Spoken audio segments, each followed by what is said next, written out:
last time we were talking about film things. Yep. And several times now. Yeah, and I was complaining about how my shutter sounds like something that's dying. Mm-hmm. And so I brought my camera with me, and I want to get your professional opinion on this sound. Okay.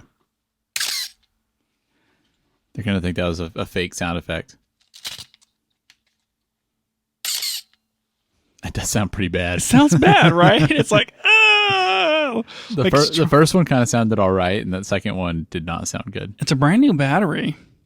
It's just like it's trying too hard. I mean, it may just be that the mechanism's old or, has gunk in it or something. Who knows? Both are valid possibilities. Yeah. Not great. The pictures come out fine though, right? Yeah, I sent you the pictures that I got from developing from. You remember? Yep. Yeah, you might say that this is a story that's been developing over multiple episodes. It sure has, because I shot that whole roll of Ektar, and I finally got the photos back, and I feel like you would agree they were not bad. Yeah, that's a great way to describe it. Not bad. This is like, is this pre-show? Whatever. I feel like I get these things developed, and I don't want to pay all the money to get them developed in like maximum Ks. Maximum K? Is that a resolution now? Yeah, sure. Yeah, max K. And so I'm getting these scans in like 2K, and I'm used to looking at pictures that are like 6,000 pixels across. And I feel like I can't like zoom in and look at the details, which is just a habit of like, oh, that's a cool picture. Let me just go to 100% zoom and kind of look at it and see what's the detail and the grain and stuff look like. And it looks horrible. Have you considered just paying more for maximum Ks? Well, no, I'm thinking that I need to figure out a way to try scanning it myself at higher resolution. Like I'm going to set up a light and try to like mount my camera perfectly perpendicular over the film. And I have that 1:1 macro lens. And so I'm going to try to take some macro shots of my negatives and see if the detail holds up and whether or not it's worth getting higher quality scans. Interesting. I'm curious to see how that works out for you, because that sounds kind of challenging. Yeah, well, normally you'd have like gear for that. You'd have like the thing that holds your camera just so, and you can like turn the knob and raise it up and down. And then you have like the little slide deal where you put your film in and it gets it into the exact same spot every time. And then you like would expose it with your remote shutter release. Wonder if that apparatus is 3D printable. It seems like it would be not stable enough. Okay. Maybe. Or very complex. It'd be so much. No, maybe like the one that you run the film through, you could 3D print. Is that what you're talking about? Oh, just the little device that holds the camera in place. Seems like maybe something could be 3D printed. Maybe not. I think it's more of like a structural monopod thing, like it's like a rail where your camera would mount its plate to on the bottom. Like you would screw it in, and then you could kind of move it up and down. Yeah, that sounds complicated. It does sound complicated. You're just gonna have to buy one, I guess. They're so expensive. I need to test it out. I'm just gonna have to like rig this whole thing up and get like a level and just see, is the resolution really there or not? Mm-hmm. Yeah, you could do all that. Or, one time when you take pictures, you could just pay the extra money for those scans. That's the other option. Got to decide what your time's worth. I don't know. We are going on a trip this weekend, and I've been trying to decide, should I bring the film camera? I think you should only bring the film camera. Oh, no. That's terrible. But should I shoot in Cinestill 800T? Which, boy, is that a foreshadowing. Are you legally allowed to? I mean, or should I shoot in Porta 400? I don't even know. I wouldn't know how to begin to make that decision. I feel like Porta 400 is the answer because it's going to be more daylight balanced. Oh, okay. But is the 400 and 800 are those ISO values? Yes. Okay. Yes. Yeah, then probably so. Some people like to push the 800T, like to push it up to 3200. Think of all that delicious green. Yeah, wonderful. Be a little bright. Yeah, maybe. Yeah, your dying shutter might not be able to handle that. Oh gosh, that's what it sounds like whenever it shoots film.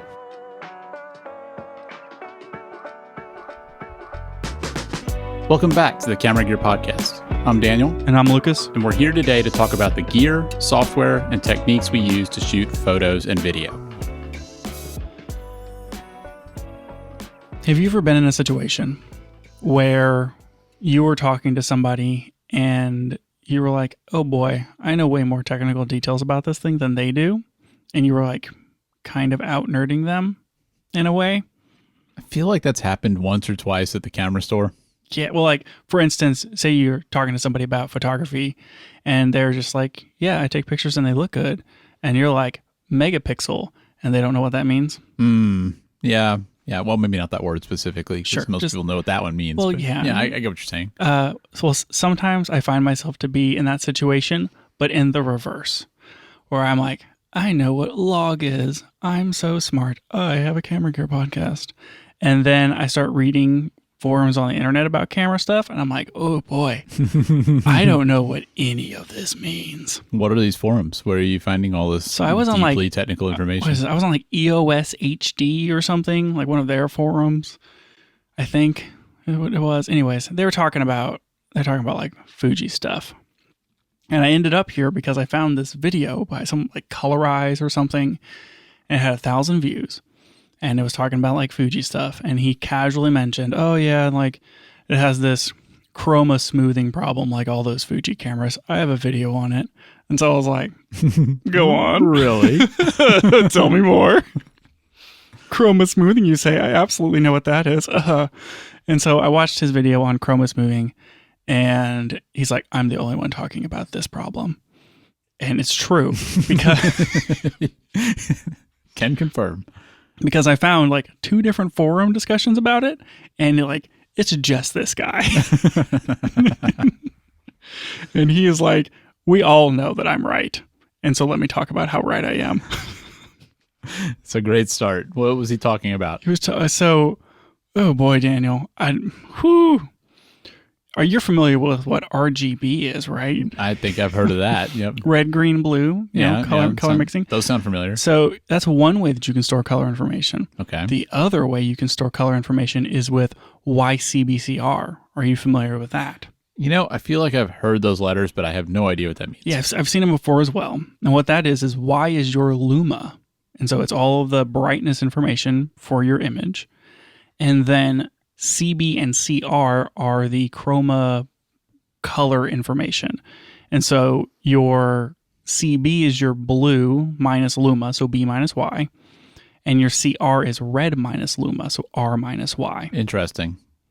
And between those 3 things, you can derive RGB, or all of your color resolution. You can decode it into your image. But why would you use that instead of RGB? I think that it's a matter of color resolution and color depth and how the information is communicated because of like how you're managing detail in those channels.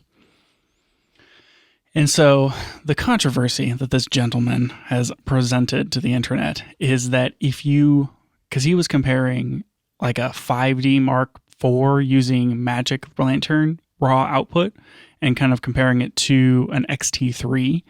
And what he found was that if you, like, he was looking at foliage, and this is where this is mostly a problem, is where you have not high contrast, far away, lots of detail.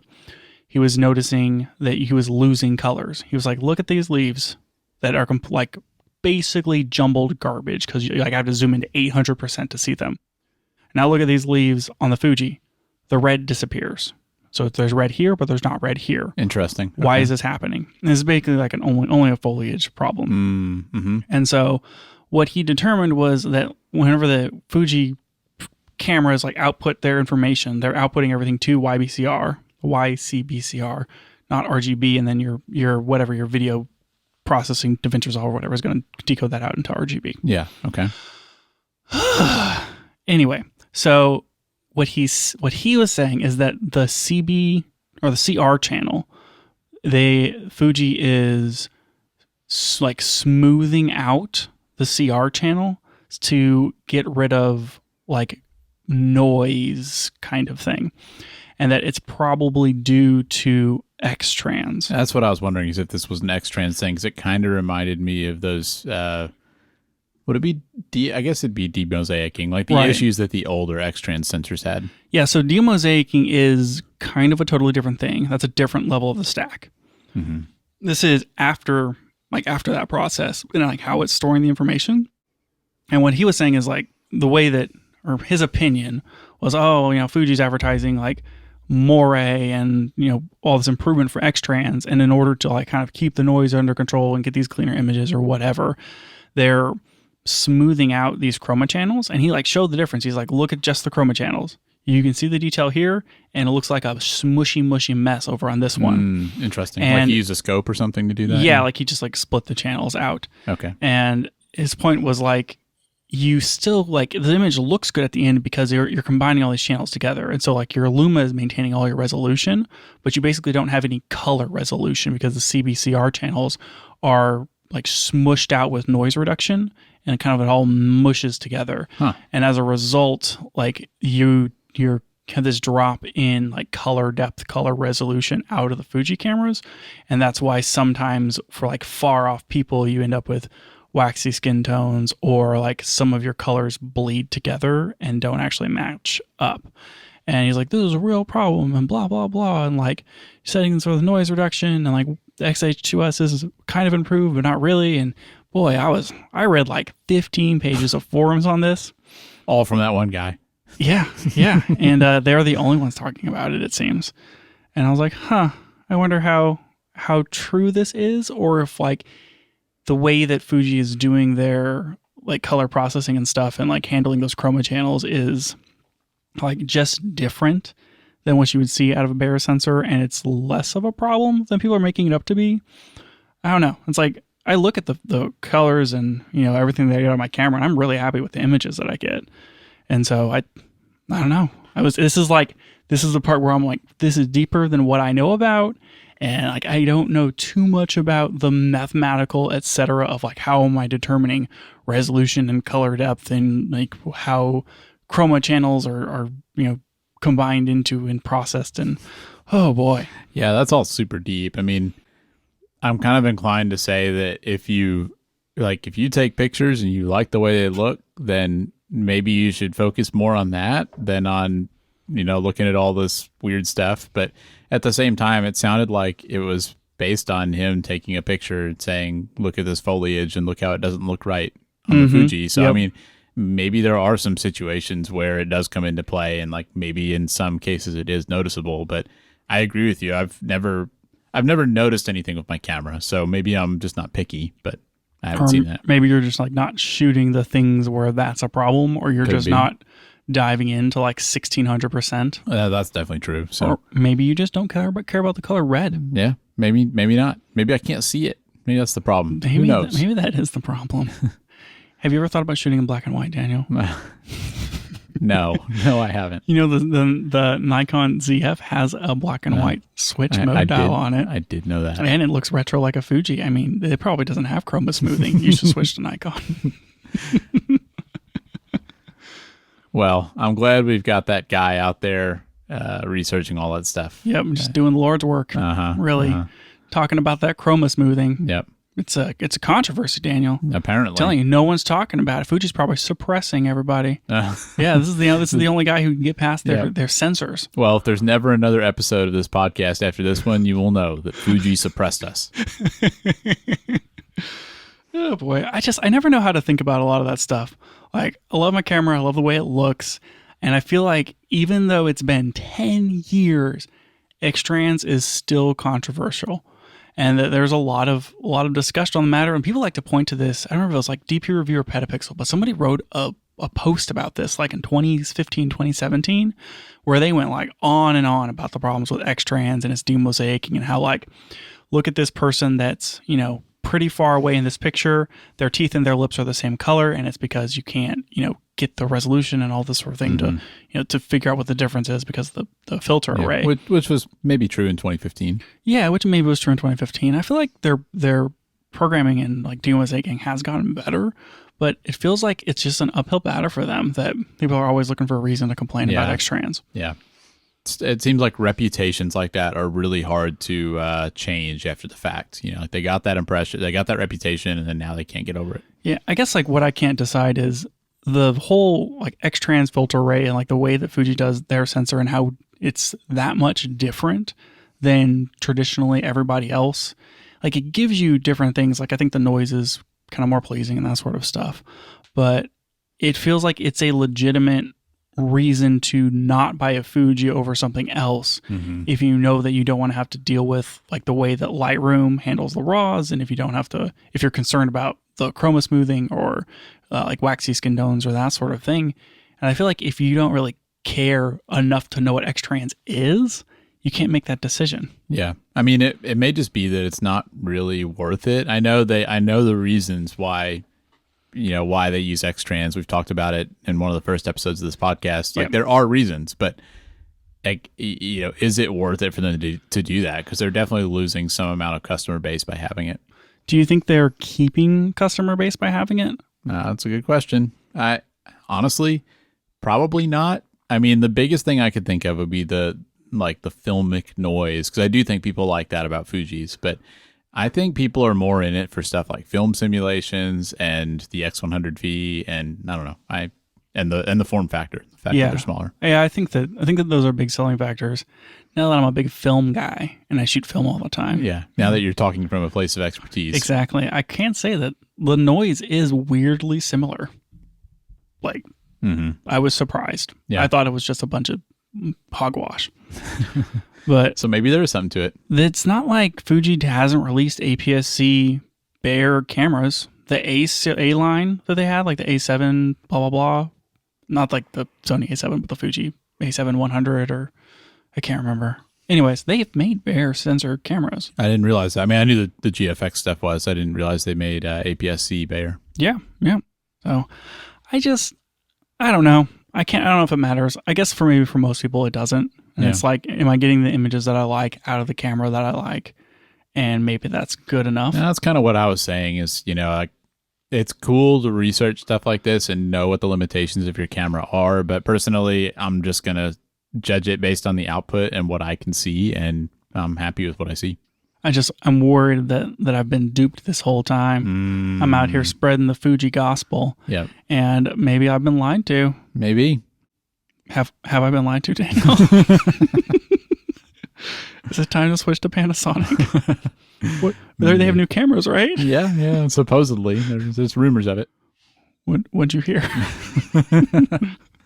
Well, there are actually Panasonic rumors. I heard that they've actually registered 2 new models in China. It was one, and then there was another one. So now there's 2, and it kind of made it sound like one was a higher end model and the other was maybe a lower end model. And the way people are determining that is by what Wi-Fi bands those cameras are said to support. That's like super deep. Yeah. Because apparently they're higher end stuff. So something like a GH7 or an S1H, you know, Mark II or whatever, a camera like that would generally be dual band Wi-Fi. So like 2.4 gigahertz and 5 gigahertz. Whereas some of their lower end stuff is typically only 2.4 gigahertz. And so the thing I saw said the lower end one could be, you know, some lower end Panasonic camera, maybe like a Micro Four Thirds or something, or like a cheaper S5, something like that. Or it could be one of those, they said it could be like one of those BG series video camera things. Sure. So we don't know but there's something coming. So we're all actively waiting for the next stuff in the S series, like S1, S1R, S1H. I mean, yep, it's got to be coming. You would think. I've heard people say that they really think the S1H Mark II is going to be next year. Sure, and like maybe they released the S1R and the S1 first, and then S1H after. Well, that's kind of some of what I saw. Some people said it could be a GH7, which I hope it's not a GH7 because that would be really disappointing. They need to get off this Micro Four Thirds train. I mean, they just came out with the G9, man. They got to get that autofocus into the GH series. I guess maybe the maybe GH6 is what, 2 years old? That would be really quick for a GH7. Yeah, but the GH6 is already showing up on sale, like on aggressive sales. So, oh, really? Yeah, I don't think that camera sold very well. Yeah, it's a shame because like the up through the GH5, those Panasonic video cameras were something else. Yeah, I mean, it was like legendary Yeah. through the GH5. It was just too cool that Panasonic, they saw all the hacks that people were doing. And they're like, we'll just build that in. Mm-hmm. Can you imagine if Canon had done that with the Magic Lantern stuff? Oh, man. And they were like, oh, yeah, you want all these features and to be able to shoot RAW? Sure. That would have changed things a lot. But I don't know. I mean, from what I've heard, it seems like they're focusing more on the lower end stuff. So like the S5 has been really popular, I think. And they probably just want to focus more on the cameras that are selling more. There's probably a Sure. bigger market for a $2,000 camera than a $3,500 camera. But I really want to see that S1H Mark II, and I'm kind of surprised we haven't seen it because it's conspicuous that they updated their like lower end model and not the higher end model, when that seems like the technology should be right there. Just, I feel like that S1H Mark II is going to be so competitive with like the A7S III FX3 series, and it's going to be like that much better, especially if they can push out a stack sensor in that camera. It's going to be something else. It's going to be like that next step in like mirrorless video body. Mm-hmm. And I'm real excited for it. And I thought it was going to be this year. Like honestly, coming into like January 2023, I was like, this is the year for the next Lumix camera, and it's going to be great. Well, and then once the S5 was announced in like the March timeframe or so, it was like, well, okay, like now we've seen where they're going. Like, surely the S1H is coming. Mm-hmm. Nope. It's right there. I'm waiting for basically a Z8, but a Panasonic camera. Like that feels like exactly what they're going to do. Or a Z9 even, like take that 42 megapixel stack sensor that can shoot 8K and like, let's see what Panasonic can do with it. And it just feels like it's not going to happen this year. Yeah. Disappointing. Yeah, sure is. There was another patent that Panasonic came out with. I think this was actually early. This was like August timeframe, where they patented a built-in electronic ND, which looks like something very similar to what was in the Burano. Oh, that'd be cool. I guess it's like here's a piece of glass that can drop down in front, and then like the patent is for that mechanism. Okay. And then because it's electronic, I assume it's very similar to like you run a current through it, and like it's 0.3 to like 2.1 or something like that. It's been surprising that we haven't seen that. I mean, it's like so many people want to see ND filters built into mirrorless cameras. Yep. And especially now that everybody's doing mirrorless video, it's like this is an obvious thing to do. Mm-hmm. And I know there's like some size considerations and stuff, and especially with IBIS, there were some concerns, but it seems like with the Burano, Sony has shown that those things really shouldn't be problems. Like you can do variable like internal ND with IBIS, and if they can fit it on the E-mount, then I mean maybe it makes your camera body bulkier, but they have an extra 2 millimeters on L mount. Mm-hmm. I mean it's 20 versus 18. Like sure.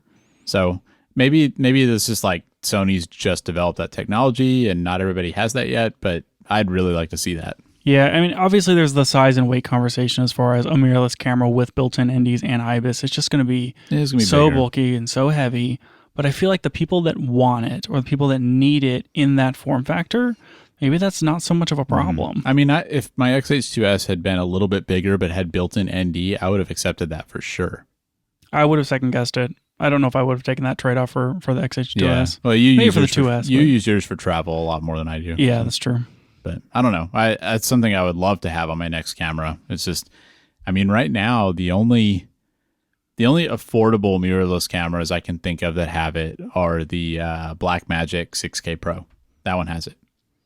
Yeah, I mean, it's a $2,500 camera. That's basically it. I'm having trouble thinking of really anything else that's of that class of camera that has built-in ND. Yeah, like the C70 does, but that's, a $5,000 cinema camera. Right, exactly. So I don't know. I'd like to see more of that. Well, next year, camera of the year, 2024. Yeah. I guess we'll see. Oh man, I'm gonna have to start working up my list for this year. Running out of time. It's getting close, and I mean, we have to be done with camera releases, right? Like, there's nothing else coming out between now and the holidays. Yeah, you're probably right. I mean, I don't know. Apple has their Halloween event coming, so and Apple's going to release a interchangeable lens camera. They're going to release an L-mount cinema camera. Oh, jeez, that would be so out of left field. That would break this podcast. It would have no buttons.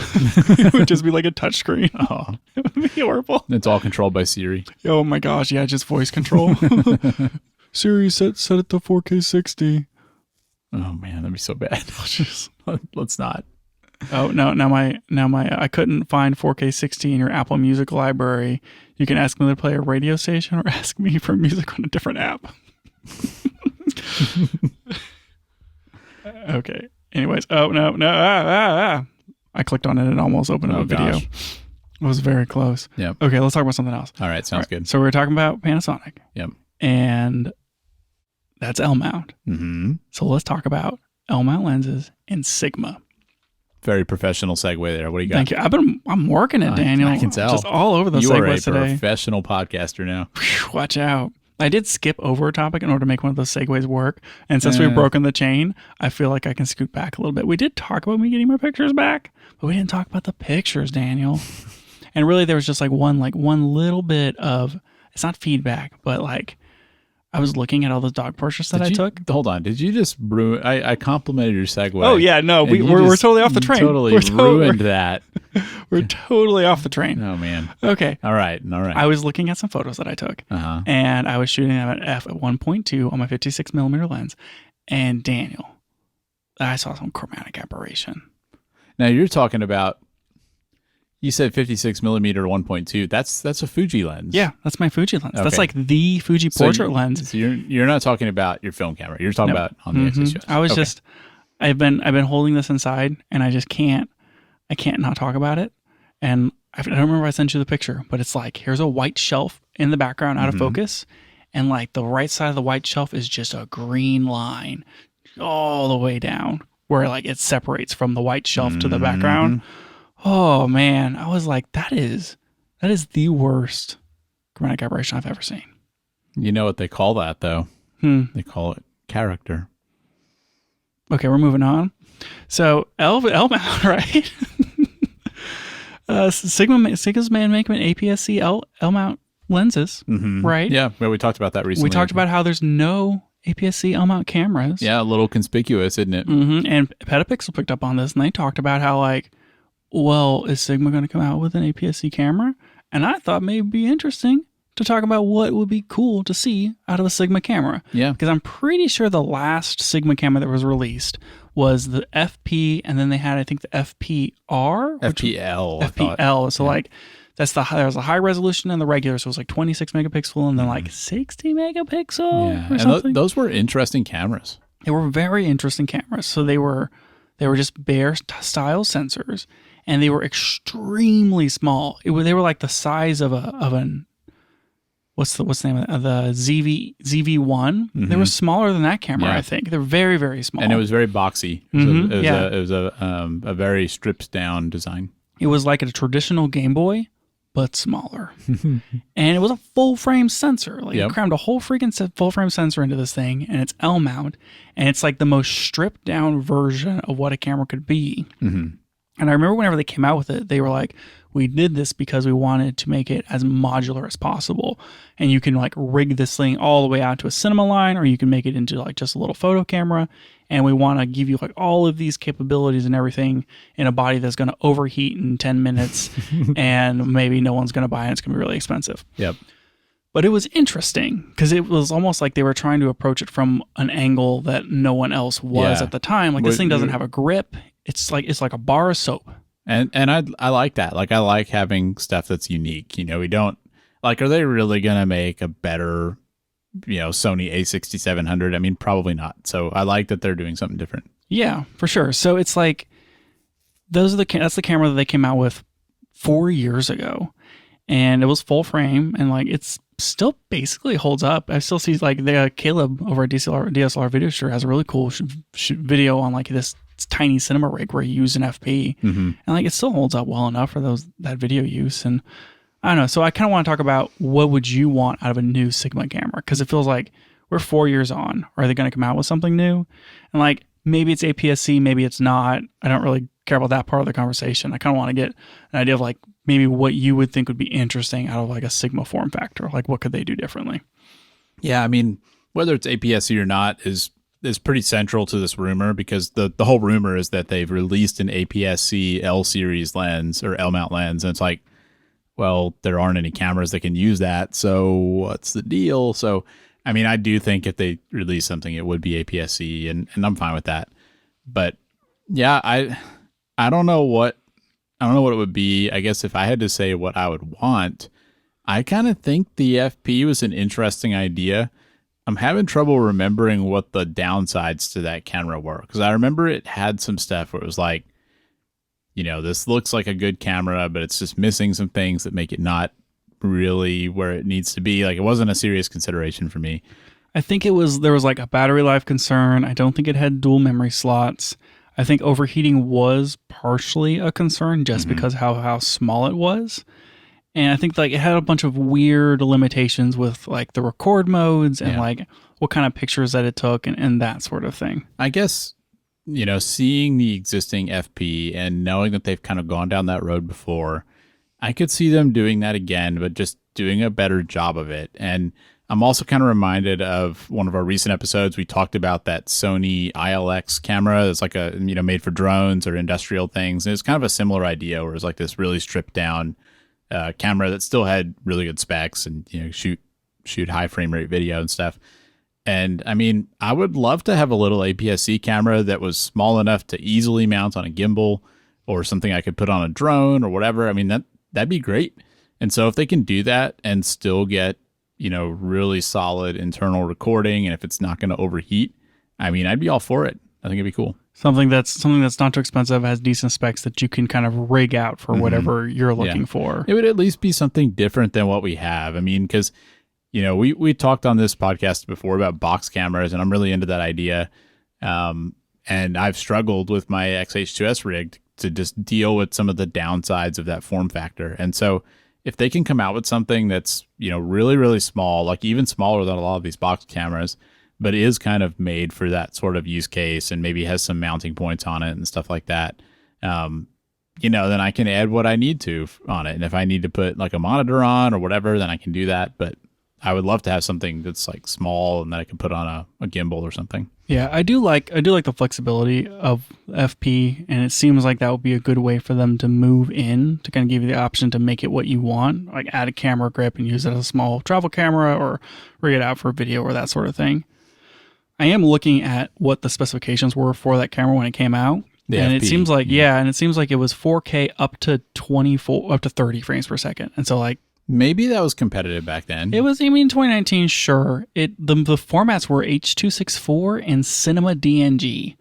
I don't know anything about Cinema DNG. I don't either. I think it's kind of like, it's not RAW, but isn't it sort of like ProRes-y? Yes, I think that is the case, that it's like DNG is a RAW file type, but Cinema DNG is not RAW, because if you recorded internal RAW, Red would sue your pants off. Yes. And that's what's currently happening to Nikon, which I feel like we all have to cross our fingers that Nikon wins that lawsuit, or else we're never going to get RAW internal in cameras. Yep. How do you even get that patent? Like, how does that work?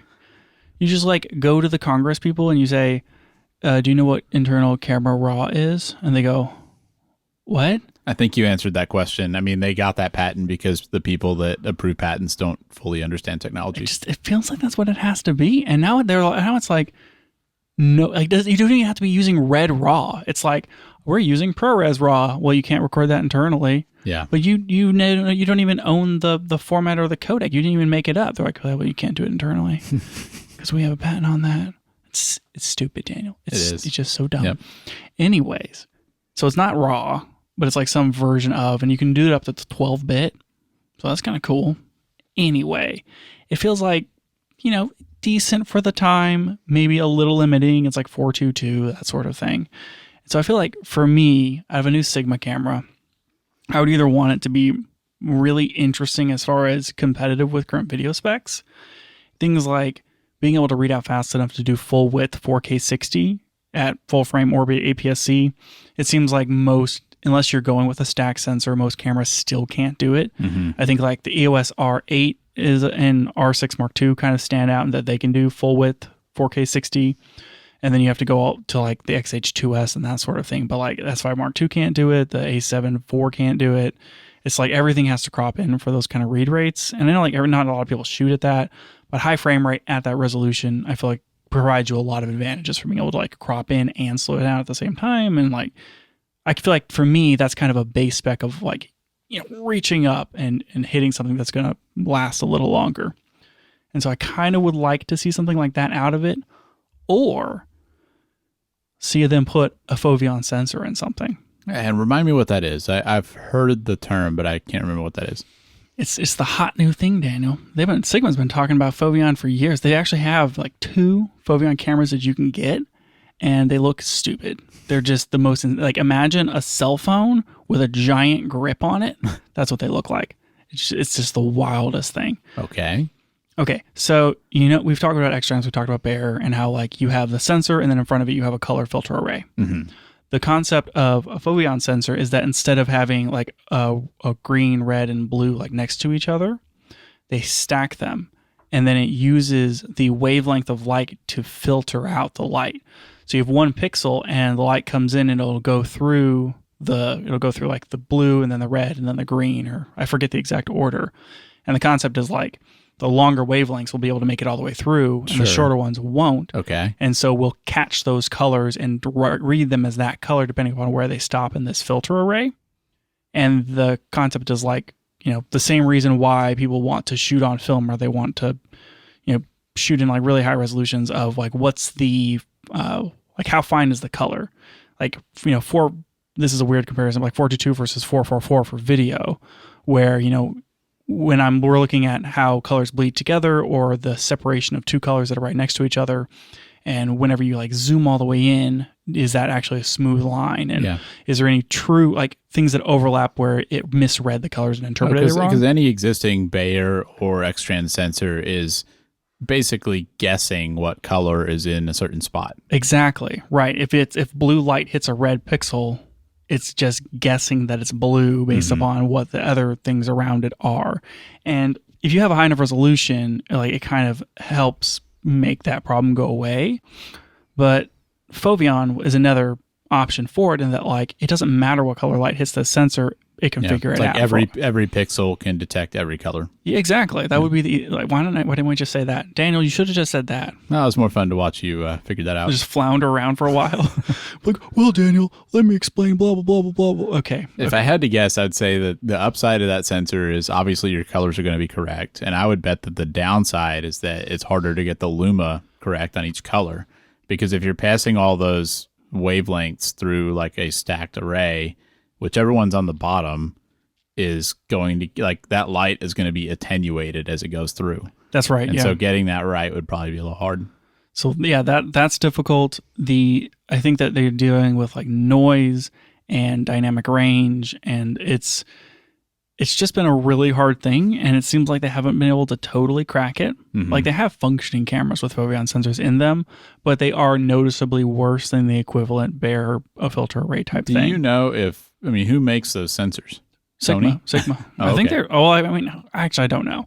They may be some collaboration with Sony, but I thought that Sigma themselves made those. Huh. Does Sigma make? It's designed by Sigma and manufactured by Dongboo Electronics, which could be anybody. You never know with those. A lot of it's always confusing with Chinese companies, like who's actually who. But. Yeah, exactly. So we're like you can think of it like Apple designs. Sure. Whatever. I think it'd be fair to say that it's made by Sigma. I think. Yeah, I would say so too. So I think you're going to release an APS-C camera. They haven't even been able to get a foveon sensor up to full frame, right? They've all been smaller sensors. This could be it, Daniel. Could you imagine the buzz and the excitement? That would set it apart. I mean, I said earlier, like, they can't make a better Sony A6700, but that would be one thing that would set their camera apart from other stuff in the market. To me, it would be right up the middle for Sigma, where they talk about, like, they'll make certain lenses for certain, like, compromises, and they seem to be the one out there that's saying, we don't care how big this lens is or how heavy it is or how expensive it is. We're going to make the lens that is the best for this mount, for this application. And so like they have these art series lenses that are just incredibly sharp and, very clean images and that sort of thing.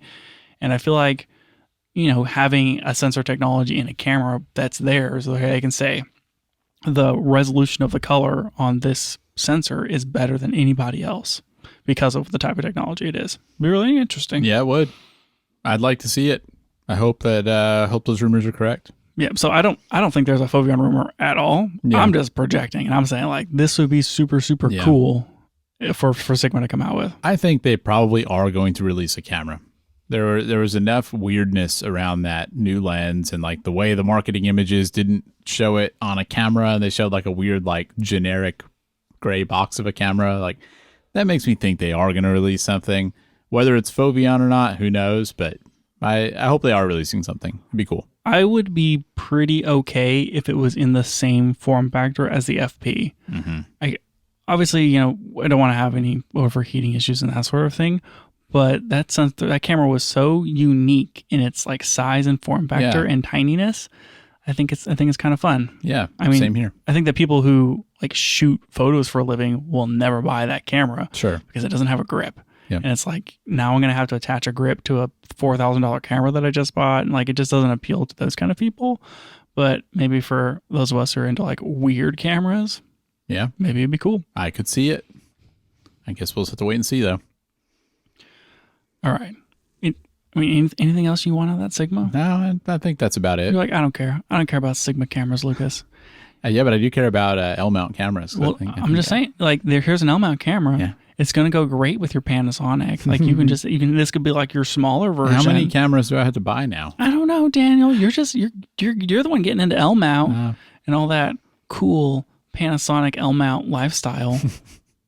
I'm gonna have to put this new Sigma camera on my list of reasons why you're gonna buy Panasonic. It's weird. It's weird because it's not Panasonic. Yep. But I actually, I'm just kind of grasping for straws here. I do need more reasons to go on this list. So far, I only have 5 reasons. Yeah, for you better to, work on that. To switch that's to not very Panasonic. many. Yeah. I'm gonna need at least like 6 or 7 reasons. Yeah. All right. Well, they're gonna come up. You just wait. All right. All right. A few more Fuji things for you, Daniel. Of course. Yeah. Fuji Ghost. I have a Fringer 2 Pro adapter that adapts EF to XF. Yes. Which was pretty viable whenever I bought it because EF was a thriving lens mount. Mm-hmm. Yep. And now no one cares. Yeah. You can't even trade in EF lenses now, right? Yeah. Some places won't even take them. It's crazy. It's like they don't make EF lenses anymore. It's a dead mount, Daniel. Who in their right mind would ever want to mount an EF lens to anything? Well, there was this time recently when there was an eclipse, and I think you might have really liked to have been able to mount an EF lens on your Fuji camera. Oh, geez. I was so mad that I left that adapter at home. Oh, geez. Oh, those pictures turned out terrible. Anyways, I'm not gonna rehash that horrible experience. Golly. Fringer has come out with a new adapter for EF to FX. So they had the 2, and now they have the 3? Mm-hmm. Yep. Okay. Cool. So I own the 2. Mm-hmm. The 3 is $350. What was how much was the 2? I feel like it was less than that. I feel like I paid maybe $250 or something. Times be a changing. I could be totally misremembering that, and I may have spent more on it. I feel like it may have been in like the $300 range, but that does seem right. It seems like this is just a straight up replacement for it. Like they've stopped selling the 2, and here's the 3. It doesn't seem like there's anything substantially better about it, but it is weather sealed. I think that's what's substantially better about it is having that weather sealing. So a lot of the EF lenses people have might be Canon L series lenses, which are weather sealed. Mm-hmm. And so if your camera's weather sealed, then it'd be nice that the adapter was too. Yeah, so they keep these things updated. It seems like they're pushing firmware for that adapter out every like 6 months or less, just trying to keep up with all of the EF lenses, and they're just adding more and more and more. And I feel like if you have a supported lens, in my experience, the Fringer one works pretty good, like 90% of the time. I have had issues where like if it gets off on the focus, it'll just like freak out and like lock up, and you'll have to like turn the camera off. That's not as far as like if it's like way out on infinity and you're trying to focus on something really close and it just can't figure it out, it'll go into this hunt mode, and you kind of have to help it along. But that was more of like a one-off, and that was with lenses that had like really big elements like the 85 1.8 from Tamron that I would adapt that. And so I was relatively happy with it. For $350, it's like, man, that's right on the edge of like, how much EF glass do you really need to adapt, and like how reliable do you need the autofocus to be? I would say that's still pushing it for like what you get out of the Fringer, Yeah. but it's decent. If you didn't already have one, would you buy one? No, probably not. Yeah. I have considered going with a speed booster. Like I think Metabones just has more brand recognition in the Definitely. adapter space. That's definitely true. And I feel like I've used Metabones on like a Sony camera where it was that's Sony to EF. It's not a speed booster. It's just a... Still, like the autofocus worked fine, Yeah, and like I've seen those work well. And I would be curious if the EF version is better than the Fringer version. Yeah, yeah, because the Fringer doesn't have any glass in it. Right, It's exactly. literally just it passes all the electronics through. Yes, but it's just a hole, just an adapter. and that works great. Like you take pictures, and it tells you like this was shot on an EF 24 to 105 at f4.6. Cool. Yeah, so that's all great. I don't know if f4.6 is a valid aperture setting on that lens.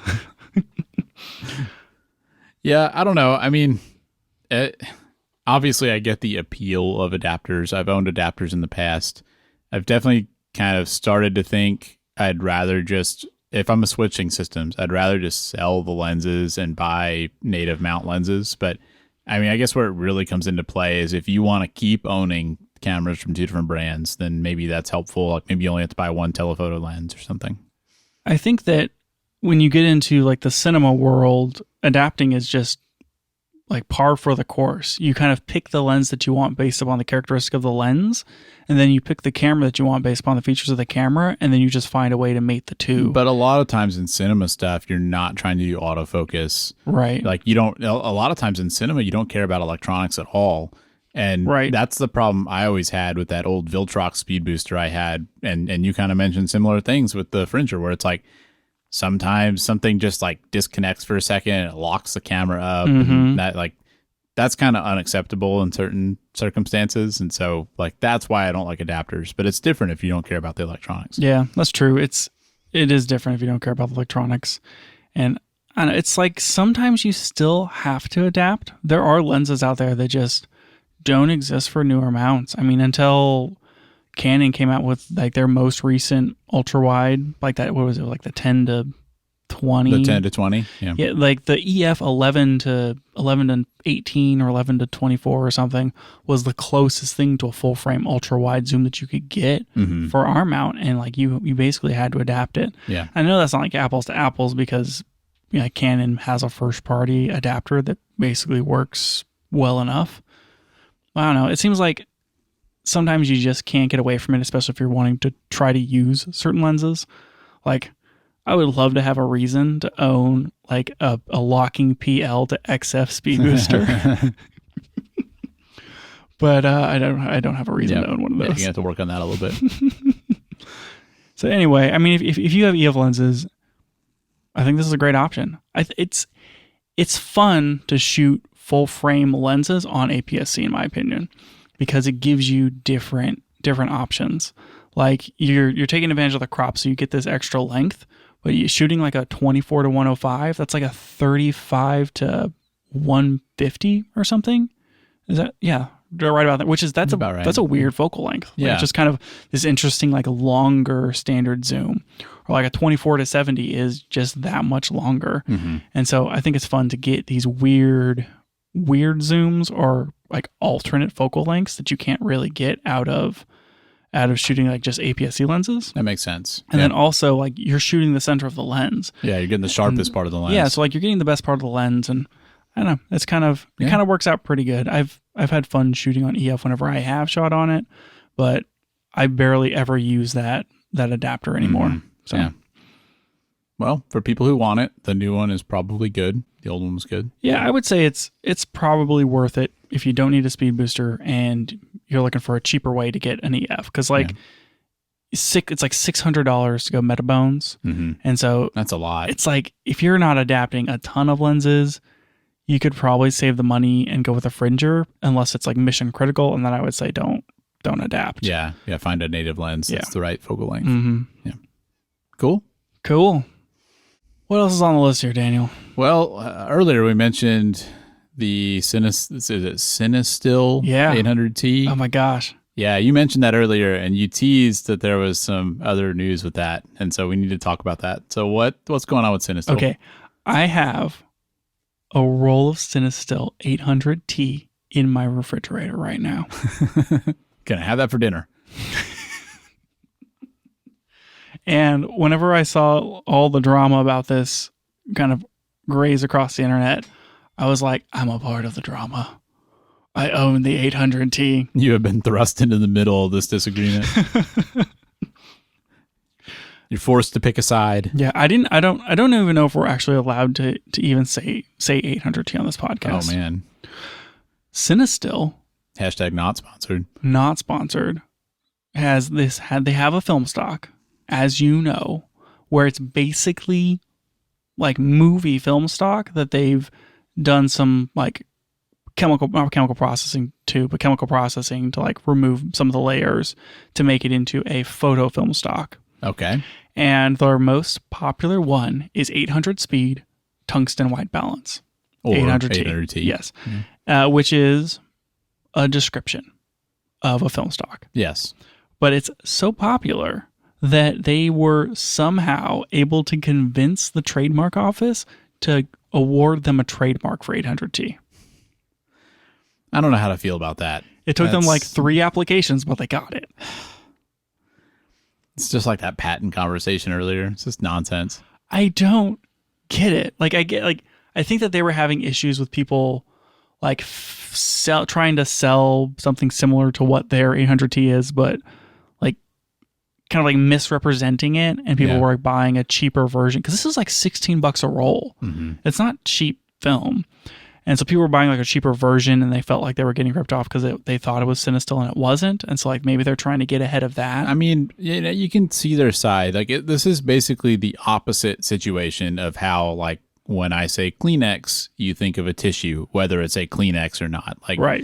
This is the opposite of that. Where more of a Puffs guy. Yeah, they came out with this film stock, and they just used that 800T term that had a specific meaning, it was like a specific description, but over time, it sounds like that has basically become their name. Like it has functionally become their name brand for that film. Right. I'm sure that's what they're arguing. Yeah, that's exactly what they're arguing. And so they've sent out letters because if you own a trademark, it's your job to defend your trademark. Yeah, and if you don't defend it, then basically it doesn't mean anything. Exactly. Right. So as their civic duty for this stupid trademark, they sent out a bunch of letters and were like, hey guys, this is trademarked. You can't use it. Lol. And I forget who it was, but somebody was like, Cinestill is suing me. And Cinestill's like, we're not suing you. This is just a notice of a trademark. And they're like, no, you're totally suing me. And it's like a he said, she said kind of thing. And there's like all this drama around it. And now like Cinestill's under fire because they're not suing somebody else. And somebody else is like being called a liar because like they don't understand what like trademark notification is. And it's just like this whole drama thing. Yeah. And then like all of the film people who you can imagine are a little loud on the internet about film stuff. Because Daniel, there's not a lot of film out there. Like us film people have to really grasp at straws for all of our Porta 400s. You film people. Daniel, I've shot 3 rolls of film in this last year. How many rolls of film have you shot this year? Not that many, and I'm not calling myself a film person. So, anyway, this community that I'm a part of now. Yes. Yeah, your brothers. My brethren are up in arms because Cinestill over here is trying to corner the market. And it's like, there's not even a market to corner, man. We need as much innovation as we can get. And if that means somebody's got to sell T800, let them sell T800, which is actually a Terminator. Yes. That might also be a trademark. Yeah, no, James Cameron's going to get real mad. So, yeah, that's all the drama. Yeah. I don't know how to feel about that one. I mean, I could see where they would be coming from with it, but I guess it really comes down to whether there are other companies legitimately selling film that they advertise as 800T. And when I say legitimately, I mean like not trying to be misleading and trying to make people think it's the same as the Cinestill stuff. I think it's maybe less common now, but I mean, you go back 30 years, it's like everyone was going to have a tungsten balanced 800 speed film. Mm-hmm. And it just feels like the stupidest thing. It's like that Red Raw thing that I was complaining about. Yeah. Why do we have stupid patents and stupid trademarks? It doesn't make sense, Daniel. This is the Camera Gear podcast, not the Anarchy podcast. I need people who run those offices to listen to this podcast. Yeah, so that they can understand all this technology. That way they can just kind of like get up to speed. And like, it's a pun, for one. But then for two, we'll talk about like film speed or something. And then whoever's filling out those patent stuff, they'll be listening to the podcast and they'll go, oh, that's what that means. Oh, this is dumb. Why would I approve this? And then problem solved. It's just that easy. You just have to get the U.S. Patent Office to start listening to the Camera Gear podcast. I don't see what the problem is, Daniel. Seems totally achievable. So yeah, I feel I was surprised by all of this. Yeah. Because I'm like, who even knows what a Cinestill is, honestly? Mm-hmm. And the answer is me. And I'm just like thrust in the middle of all this drama. And I don't even know what to do. I mean, like, do I still, am I like supporting Cinestill and their name brand? I mean, like I said, you have been forced to pick a side by owning that film. Like, I've already bought it, and like, they're not going to get any sort of whatever reciprocation for me, like shooting that roll of film. Yeah. But like in your heart, you're putting your support behind them if you shoot that roll of film. I mean, like, do they own my pictures afterwards? I don't know how this they works. Probably trademarked all your pictures. Yeah, I probably do I have to like send my pictures to them when I'm done? I think they have to approve them before you get them. Right, I can't even like post them on the internet. Exactly. Wow. They've got to protect that trademark. They legally have to protect that trademark by looking at your pictures. I can't believe that's how that works. Yeah. Wow. Yeah. This is why I don't shoot film. Yeah, because you can't anymore. Yeah. This reminds me of that thing that they announced at the Adobe whatever event. Which thing? I can't remember what it's called, but it was along the lines of like, if you make an AI image, you can like, it's like this authentication tag. Oh yeah. Do you remember what I'm talking about? Do you remember what it's called? No, I don't remember what it's called. But there's certain camera manufacturers that are like, have already, like Nikon has already said that they're on board to have that integral for their file types. Where if you take a picture, it will say like, this is like, here's the source all the way through of this was generated on a Nikon camera by like this person. And you can kind of include in your copyright information, like baked into the file itself, which I thought was kind of cool. Yeah. And that's basically like, is that to prevent people from using those images as part, like as training data for AI and having that like ultimately be used in a generated image? Is that what that was for? Yeah, I think that's the idea, is like if you get a generated image, knowing that it was an AI generated image out the gate, that like you just know that's what it is. And then two, so they can then track back like what images were involved in the creation of that image so that they can reciprocate like credit and payment back if someone like purchased it or something. Yeah. Man, there's so much weird stuff around that I mean, those are questions that are already coming up and that are going to have to be addressed at some point, because you've seen all these different companies take different sides on that issue. And I mean, obviously you can't, if somebody takes a picture, you can't just use that picture, and put it in your company's brochure or something without giving any payment. I mean, that's clearly a violation, but it gets really fuzzy with all this other stuff where it's like, if the AI is looking at that picture and learning from it, but they're not directly using it, then how does that work? And I mean, it's all a mess. Yeah, it is kind of a mess. And like with digital, it's hard to track all that stuff. And I mean, I think this would be a lot simpler if we all just went back to shooting film and then had to send our film to the manufacturer so that they could finish trademarking it. And then they just send it back to us. And then it would just be stamped and we wouldn't have to worry about it. I mean, I'm going to go through that process very soon with my 800T film. And like, we just need something similar for digital. And it sounds like that's what Adobe's doing.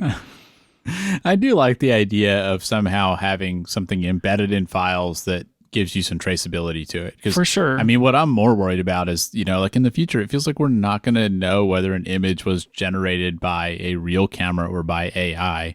And I mean, the problem with all this stuff is it's probably going to be easily faked. So, you could, Like, why not just have the AI generate that authentication code or whatever? But if there was some way to like definitively say whether something was human generated or AI generated, I mean, that would really solve a lot of concerns about this stuff. Have you heard of the blockchain?